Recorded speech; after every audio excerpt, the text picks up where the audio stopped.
Assalamualaikum anak-anak. Bagaimana kabarnya hari ini? Sekarang kita akan mempelajari tema 6 subtema 2 ya, tentang hebatnya cita-citaku. Oke, langsung saja kita menuju ke materi. Nah, sekarang coba perhatikan gambar ini.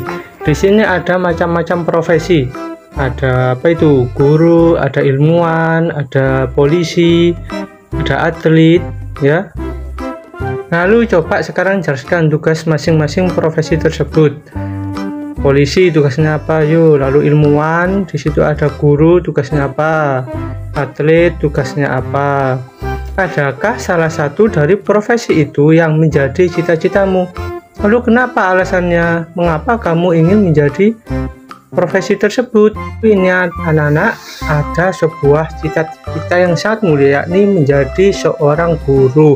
Bukan sembarang guru ya, ini ada seorang guru anak berkebutuhan khusus. Seorang wanita muda terpanggil untuk menjadi seorang guru, bukan sembarang guru, melainkan guru bagi anak-anak berkebutuhan khusus. Semuanya berawal dari kepeduliannya terhadap kurangnya pendidikan yang sesuai bagi anak-anak berkebutuhan khusus di Indonesia yang sesuai. Nah, siapakah Sanggita Rahman? Nah, anak-anak, Sanggita Rahman itu adalah seorang dokter yang beralih profesi menjadi seorang guru anak-anak prasekolah atau anak-anak yang berkebutuhan khusus. Setiap orang memiliki cita-cita yang baik, tidak ada cita-cita yang tidak hebat. Oleh karenanya, teruslah berusaha meraih cita-citamu. Anak-anak, adakah di antaramu yang ingin menjadi seorang dokter? Nah, anak-anak, ini ada sebuah puisi ya, yakni puisi yang berjudul Cita-Citaku karya M. Ridwan Hafidz. Baik, mari kita coba untuk membaca puisi ya. Cita-citaku karya M. Ridwan Hafidz. Cita-citaku ingin menjadi dokter agar dapat menyembuhkan orang yang sakit. Cita-citaku ingin menjadi dokter agar anak-anak menjadi sehat. Aku harus belajar dengan sungguh-sungguh agar dapat menggapai cita-citaku itu. Aku harus belajar dengan sungguh-sungguh agar menjadi orang yang berguna bagi nusa dan bangsa. Nah, bercerita tentang apakah puisi tersebut? Puisi di atas berisi tentang cita-cita menjadi seorang dokter. Apakah yang membedakan puisi tersebut dengan bacaan sebelumnya? Ayo coba didiskusikan. Nah, anak-anak, perbedaan puisi di atas dan bacaan sebelumnya adalah cara membacanya. Lalu bentuk tulisannya juga. Bacaan dalam paragraf, sedangkan puisi ditulis setiap bait. Nah, anak-anak, sekarang coba perhatikan. Itu ada sebuah gambar atau foto. Profesi apakah yang ditunjukkan pada gambar? Ayo. Ya, benar, itu adalah profesi sebagai dokter hewan. Di sini anak-anak, adakah di antara kamu yang ingin menjadi dokter hewan seperti pada gambar? Untuk menjadi seorang dokter hewan, tentu kalian harus mengetahui segala hal tentang hewan, termasuk daur hidupnya. Kenapa? Nah, untuk itu kita pelajari dulu, yakni tentang daur hidup hewan. Tahapan pertumbuhan hewan dari kecil sampai dewasa disebut daur hidup hewan. Pada daur hidupnya ada hewan yang mengalami perubahan bentuk, ada yang tidak. Hewan yang mengalami perubahan bentuk tubuh dalam daur hidupnya dikatakan mengalami proses metamorfosis. Proses metamorfosis yang terjadi pada hewan terbagi menjadi dua, anak-anak, yaitu metamorfosis sempurna dan metamorfosis tidak sempurna. Hewan yang mengalami metamorfosis sempurna mempunyai bentuk tubuh yang sangat berbeda-beda pada setiap tahap hidupnya.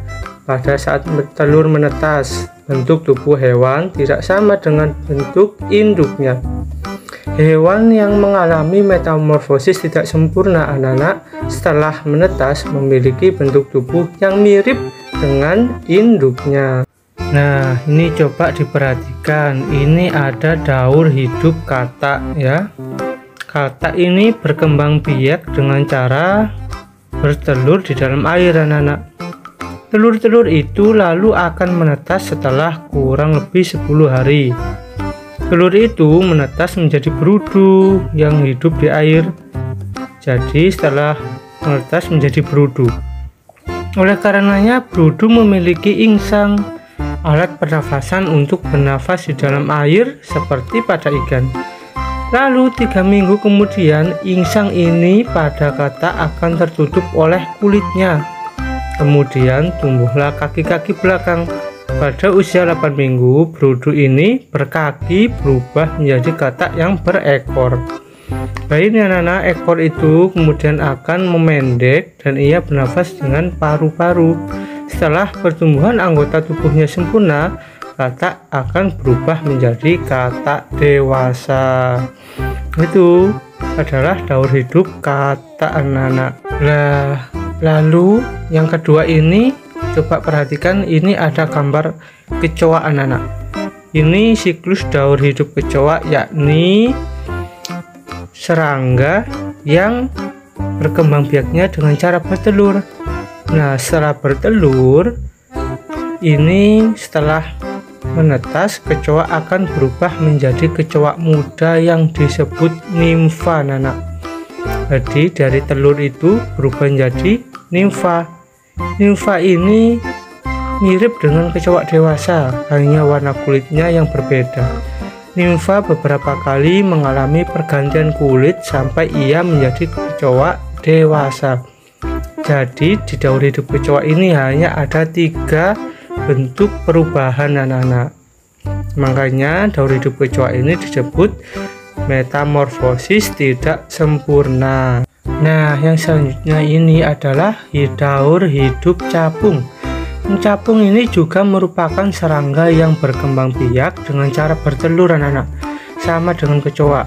Jadi ketika telur capung ini menetas, ia menjadi capung muda yang disebut dengan nimfa. Jadi gambar kedua itu namanya nimfa, anak-anak. Setelah kurang lebih mengalami pergantian kulit sebanyak 10 kali, capung ini berubah menjadi capung dewasa. Jadi seperti di gambar, jadi capung ini hanya mengalami 3 perubahan bentuk, anak-anak. Nah, setelah capung, yang terakhir ini ada daur hidup nyamuk. Nyamuk ini juga termasuk jenis serangga yang berkembang biak dengan cara bertelur, yakni bertelur di permukaan air, anak-anak. Ketika telur menetas, ia berubah menjadi jentik-jentik atau tempayak namanya. Tempayak ini akan hidup dan mendapat makanannya dari air yang ia tinggali. Nah, setelah cukup umur, tempayak ini berubah menjadi pupa. Setelah beberapa waktu, pupa ini akan berubah menjadi nyamuk muda hingga nyamuk dewasa. Nah, setelah itu nyamuk muda dan dewasa tidak hidup di air, anak-anak. Ia akan kembali ke air ketika hendak bertelur. Jadi sudah terbang, anak-anak ya. Daur hidup nyamuk ini seperti di gambar ada 4 tahapan, yakni dari telur yang berubah menjadi tempayak atau jentik-jentik, dan yang terakhir dia ini berubah menjadi pupa. Setelah pupa baru dia menjadi nyamuk dewasa. Jadi daur hidup nyamuk ini termasuk metamorfosis sempurna, anak-anak, karena dia ini punya 4 tahapan bentuk yang berbeda. Nah, alhamdulillah itulah pelajaran hari ini di subtema 2, hebatnya cita-citaku, tentang puisi dan daur hidup hewan. Sekian dari saya. Wassalamualaikum warahmatullahi wabarakatuh.